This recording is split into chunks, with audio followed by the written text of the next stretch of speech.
information from God. Oh, good. Education, entertainment, and news insight. This is the Hempsession with your host, Oliver DelCamino. You know, I'm a shout-out kind of a person, so let me just go ahead and get that out of the way because we do have a few of them, okay? So let me shout out to HQ Global Education, which their ticker symbol is HQGE. They are on the forefront of doing some amazing things. I can't really disclose what's going on. All I can tell you is major shout out to HQ Global Education there in Canada up on the Toronto Exchange, okay? Then we got a shout out over to Earl at LG Energy at Atlanta. They have an amazing thing going on over there. Once again, I can't disclose on this round, but rest assured, I will be telling you guys what's going on soon with Earl over at LG Energy. Big shout out to Earl. And then the last shout out is going to be to Dave Severance over at Hempcrete. Dave Severance is on the forefront of Hempcrete and he's doing some revolutionary things. And by the way, he's going to be featured, of course, in today's segment. So, wow, very, very interesting, guys. Let's go ahead and get the show on the road because, you know, we do have a lot of things happening. And so, well, here's the news. Okay, so why don't we start with basically, we're going to go to Las Vegas right now, okay? This is going to be Las Vegas, and this is a man who credits CBD for recovery. It's a really, really cool story, very timely. CBD is the part of the cannabis plant that won't get you high. Alex Gonzalez happened to already be in the cannabis industry before he had to go through a risky back surgery. But he said it wasn't until after using CBD he realized how much it could help him heal.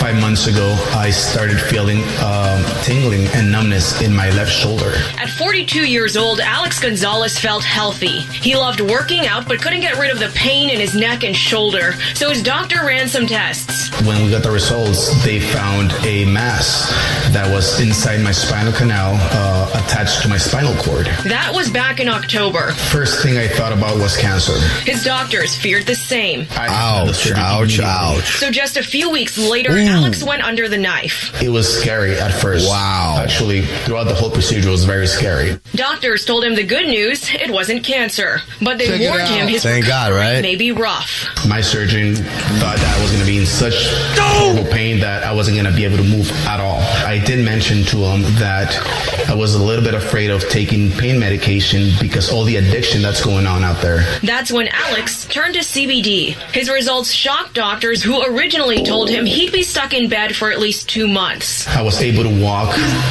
the same day, take a few steps, and the days after I was able to walk without a walker or a back. Same day? He credits CBD with bringing him comfort. The most pain I had after my surgery was probably a 2 or a 3 out of a 10. He realized... Oh my God, guys, this is huge. What he's saying is he opted out of, you know, the sedatives that he would normally have to take, which was addictive stuff and obviously not good, right? But whoa, he's saying he went for alternative CBD. Now, of course, please, it must be said, guys, the reason it worked for him was he actually took verified with genealogy. So the first thing is that an educated consumer knows that when they go to any source, they're going to say, do you have genealogy on this? And if they say, yes, we do, but we don't have it right now, let us just get it. And they're scrambling around and they don't give it to you, that's a fake. Clearly they don't have it. A real vendor, somebody who cares and really does want to deliver medicine, and even though it's a health nutritional supplement, doesn't matter. If it's going to be the real thing, derived from domestically grown hemp, then you're going to have these types of results. So that's what you guys have to understand. The results are valid. They're valid. This is what people are truly going through, but the ones that are going through are 10%, not 90%. 90% is fake, and this is what I keep telling everybody. 90% of the stuff is fake. Please understand. So this was a great story, right? And I wanted you guys to know about it. That was Fox 5 out of Vegas. Super, super cool. Now, we're going to go ahead and change the pace a little bit because remember I told you guys Steve Bannon and the Hempcrete. So let's reference him before I go into the interview with Dave Severance. So Dave Severance is the guy that is doing all this work with Hempcrete, and he's building factories and that type of thing. So he's already very big and ahead of this game. And so Steve Bannon suggested on HBO, mind you, that they should be building the wall out of hempcrete and that he's obsessed with hempcrete. So here's the reference so you guys understand from the HBO. I got it off of YouTube. Here is Steve Bannon. Everything to spec. If we do the hempcrete, that'll be in an experimental part. We'll say, hey, we're going to do the hempcrete, and we're going to convince you that this should be part of the. Don't let the. I'm obsessed with the hempcrete. You heard that right. Hempcrete. A concrete-like material made from the new Steve Bannon is such a likable guy suddenly. Cousin. You love hemp. There's got to be innovation on the wall. We're not sitting there saying, hey, just a concrete wall or just a steel barrier. It has to be advanced technology. The hemp is sort of like the cherry on the top of the press release that we have, like Sheriff Clark, we got oh my God. OGs are coming together. And they're going to use hemp. You know, like to me, it feels like a stunt. In the way that the media works, you have been so successful at taking things that people think are absurd and making them happen in real life. Trump. That's true. So it's like. But you see, that's the point. It's not absurd. Is that there's an underlying look. Well, a lot of people think the wall is absurd because it's a political totem. Okay, the point here is, everybody, is that Steve Bannon is clearly all about the hempcrete. So I'm going to go ahead and give you guys now the interview, which was conducted with Dave Severance from Hempcrete, okay? Okay, you guys, I have Steve right now from Hempcrete on the line. It's a real pleasure, and I'm super excited to discuss the following topic. As you see, Steve Bannon from the White House is already advocating for building the wall from Hempcrete. So clearly this is not a joke. This is a very real thing, and I brought on Dave today because he's going to give us clarity. He is one of the forerunners in the hempcrete world right now, with facilities ready for construction in the near term. So look, Steve Bannon suggests that he thinks we should be building the wall from hempcrete. Is this a reality that could be actually feasible? Right now, hempcrete is not structural and sound. However, it could be used between steel girders and fill in the middle, with, so that you don't have you won't have the structure with the hempcrete alone. At this point, we're working on fixing that. But in addition to that, if you put a 45-degree or 60-degree angle structure on top of it, since that wall is facing south, put solar panels on it. Not only do we use the hempcrete to reverse the CO2 nature of everything we're putting into our air, we can also generate a bunch of power across that thing, kill two birds with one stone, and probably pay for the wall. Okay, so the feasibility as far as the economics is sound. It is a doable thing. What you're saying is that the actual ratings in terms of the structural oversight, whatever those numbers are, apparently you're saying it doesn't have the same strength per se as real concrete. Is that what sets it apart? Right now, yeah. The concrete lobby has got this figure of 300 PSI ingrained into the Uniform Building Code. Okay. Yet wood has a PSI of 70. Okay. But yet we can build houses out of wood all day long. Wow. So where does that put hempcrete on that rating right there? What is the number associated with the hempcrete strength? About 1,000. 1,000. And about 1,000 PSI. So 1,000 PSI, and you're saying that concrete is 3,000. Right. Okay. Well, that certainly puts it in perspective. Obviously, maybe it is not the strength of concrete, but it certainly sounds like it's 15 times stronger than than wood. How is scalable is it? So currently, I don't know, I'm not aware that there are any facilities that are producing hempcrete. Is there any industrial, commercial manufacturing going on of hempcrete today? And if not, then when is that? There was one proposed in Ohio, but from what I understand, he's got some issues. So from what I can tell, no. So how soon is it going to be reality that people will be able to go online and say, I'd like to, construct a house from hempcrete, and I'd like a 1,500 square foot, 2-bedroom, 2-bathroom hempcrete house? How far away are we from that today? If all goes right, probably 90 to 120 days. Oh, wow. I'm working on a plan to create SIP panels, which will have an MGA composite board on both sides with hempcrete in the middle. Wow. And you think that this might become a reality in 2019? Yes. This is huge. Dave, listen, this is all the time I have for today. It's been really education, and I totally appreciate your time.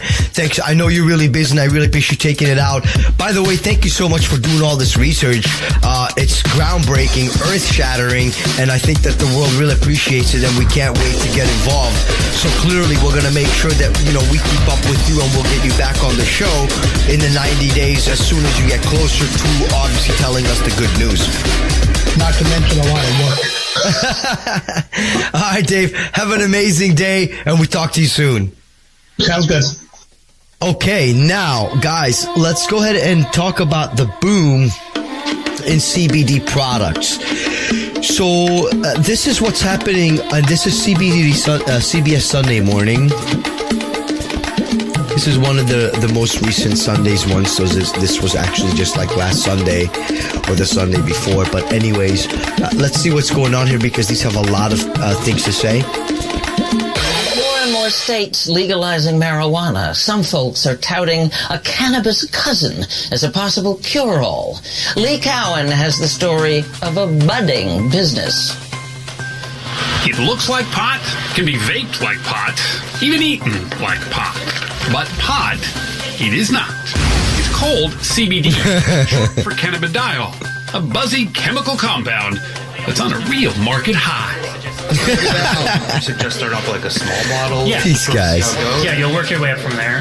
CBD is extracted from hemp, in the same plant family as marijuana. But CBD won't have you microwaving pizza rolls at 2 in the morning, because it contains very little THC, stuff to get you stoned. I'd like to talk to you about that music you're using. It's essentially weed without the high.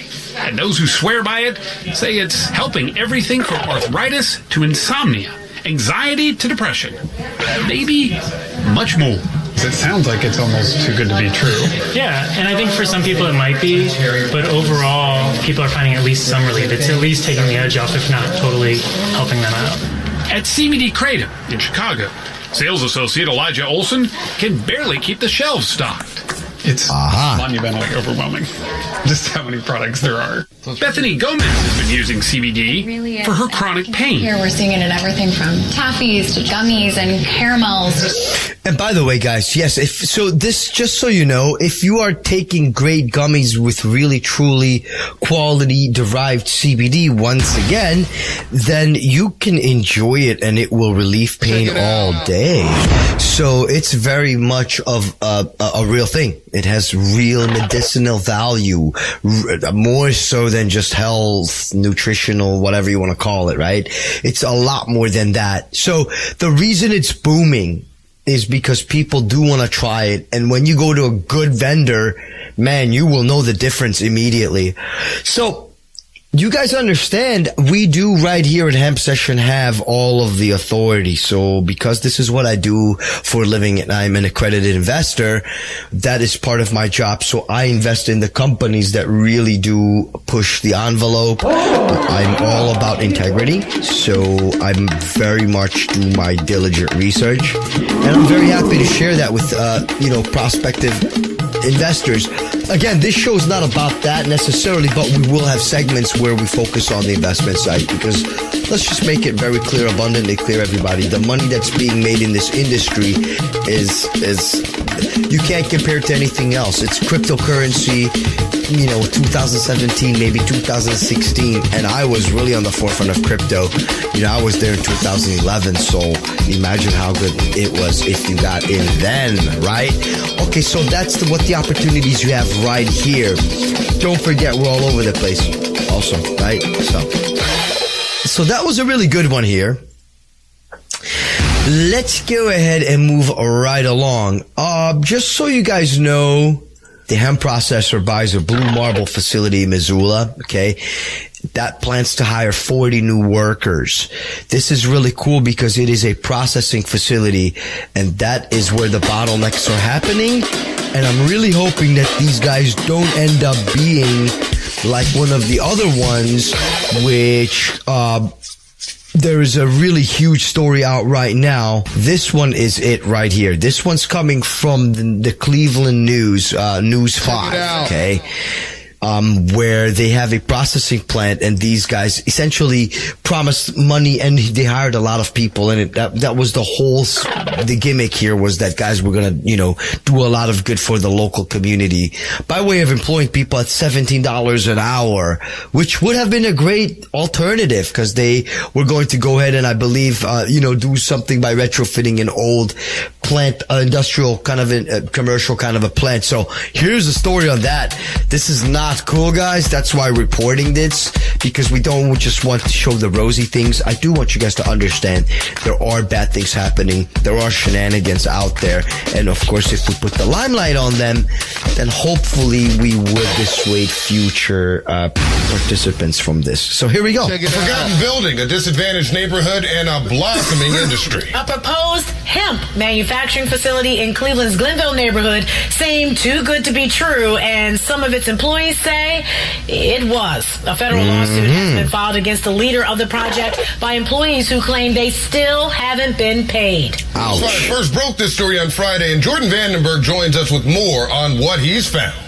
Well, for nearly 2 months, dozens of people have been training for these new positions at this new business venture, which is called North Coast Natural Solutions. But those employees say with each and every passing week, their promise has been broken and payment has never arrived. Ouch, ouch. It had so much promise. Hundreds of jobs and tens of millions of dollars invested in a neighborhood that has only seen the opposite.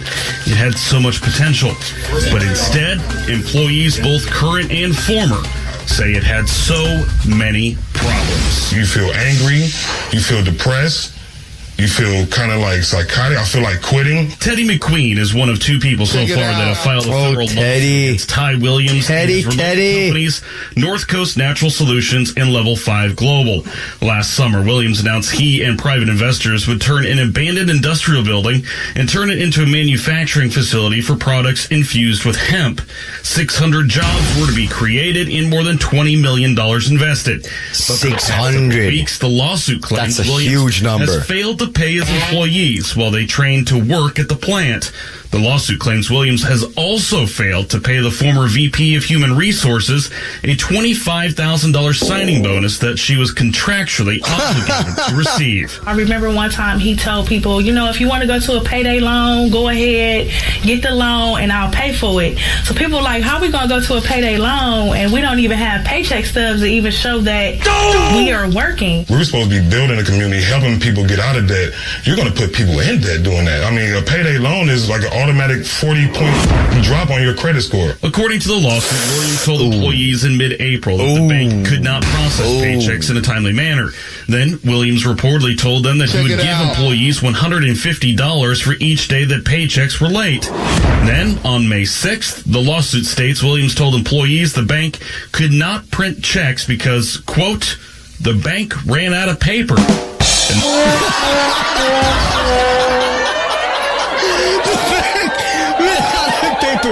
Oh, that's rich. That's rich. Yeah, well, clearly the bank needs to have a hemp farm so that they never run out of paper because it's a very fast renewable resource. So, man, you know, it's so funny, but there are going to be unscrupulous people in all industries. So why are we shedding light on this story and why this has gone under the radar is beyond me. Everybody needs to know. Every industry, especially budding industries, pardon the pun, you know, clearly are going to have, you know, bad players. And so when you have offers, and these offers, come on, $25,000 signing bonus. What is that? For what? For what? Come on, man. All right. And so, by the way, you should see the warehouse that they're actually in. If you guys ever watched that movie, oh my God, it was the crack epidemic in New York in the 80s. New Jack City. Okay? You guys remember what Nino took over? Nino Brown took over that New Jack City complex. This is that. This is really funny. So, like, how are you going to get a $25,000 sign-on bonus if you are working at a crack warehouse that's managed by Nino Brown? Okay, Nino. Man, come on. Look, I just thought that was kind of funny. Look, don't argue with me. I understand what you're saying. I get it. Trust me, I hear what your concern is. Yeah, well, obviously that was news because there's a lot of people got hurt because they were naive and they actually thought that this guy's going to do good for them. I'm so sorry about that. The final story I'm going to wrap it up with for today because clearly we are now on borrowed time. But check this out. Did you guys know that the banking industry, now that things are legal, are turning their backs on those who they have been servicing? So I'm going to take us right now over to Channel News 18. And this is just absolutely sadness to me. Why don't you guys hear what these guys had to report? Because you know what? This should not be happening. Instead of progressing, we're regressing here. So here is the story. Channel 18 News. 30. When the clock strikes midnight, a major credit card processor will officially bow out of the CBD industry, no longer offering payment services to them. Elevon's decision to sever those ties has left CBD companies scrambling to keep their online services afloat. LEX18's Mike Valenti spoke to a business owner who says the move is perplexing. And that's the big story at 5:30. Burst onto the CBD scene last fall, bluegrass hemp oil owner Adrian Polinack was overjoyed. There were few U.S.-based merchant options at the time, and the company's fees were business-friendly. But the honeymoon was short-lived. So we had a really healthy relationship with them, so to see that our services were going to be cut was quite surprising. Elevon sent a letter last month to CBD companies across the country, informing them they would be closing their processing accounts. Citing uncertainty about regulations in the industry, Elevon executives decided that after May 15th, they'd no longer process CBD and hemp-related transactions. A move Polinack found confounding, given that the 2018 Farm Bill gave the hemp industry a boost. It was legal in 2014. It was reiterated in 2018. They want to step further to remove it off the controlled substances list as well. So to say that there are some regulatory issues, we find quite troubling. Starting tomorrow, customers in Polinack stores will have to pay by cash, check, or money order. But at least half of the business's sales are made online. And for now, those services are shut down. When you cut down a significant part of our income, that could be very detrimental to our employees and to the jobs. But Polinack says they've been fighting for hemp since 2014, and they'll continue to do so, burning the midnight oil. Burning the midnight oil. These people are so punny. It's actually dorky, but that's okay, right? We appreciate the dork factor because, after all, they are traditional news, so you would expect that. No, I'm just kidding. God, stop, man. I'm not trying to rank on anybody. If you're gonna serve it up, be prepared to receive it. No! That's all. You dish it out. I'm gonna give it back. Now, I'm not saying people don't give horrible commentary against me when they do, but that's not what we're here to discuss, okay? Look, what I'm saying is very simple. this is not good. And why are they fighting against all these poor merchants who are just trying to eke out a living? And now they have this added headache when they've been fighting so hard for years, literally. And I just don't even understand the whole notion here. What is the real problem? At the end of it, get over it. At the end of the day, just guys, it's money. It's taxable now. Deal with it, right? The banks just need to just say, guys, it's fine. It is what it is. Why don't we just, instead of fighting it, let's accept it. Let's harness it and let's kind of just move along. Like, God. All right. First of all, I just want to say thank you for everybody obviously tuning in as always. I love it when you guys give me commentary. Love it when you're reaching out. I love all the phone calls. And we get a lot of them, but I want more. The merchandise is really cool, by the way. The shoes are incredible. The ones we have, the Italian shoes for $179. Okay, those ones are insane. I think we have $30 going into some kind of a hemp foundation. Actually, I'm going to tell you what it is. That one's going into for the veterans. So $30 out of every shoe that gets sold, it goes right back into the veterans medicine. So we end up taking the local veteran VFWs and we reach out. So we do local reach out programs in the Northeast and the Southeast, and that's the only place right now. But once we grow it bigger, then of course we're going to be nationwide. This is a house that funk built. The ultimate high. The global smash hit. Emanating from parts unknown for obvious reasons. You've been listening to Hempsession with Oliver DelCamino. Make sure you like us at Facebook.com/Hemp Podcast. Follow us on Twitter at The Real Hempsession and subscribe to Big Fat American on iHeart, Radio.com, Spotify, and every other jamming platform to hear the latest Hemp Session. Text or call for Hemp Session on demand, 754-302-1589 to make a request or have your wishes come true with cool hemp products for me and you. And here's a friendly reminder. Make sure you tune in to the Hemp Session. Same Hemp Session channel, same Hemp Session time. Until we meet again, may the hemp be with you.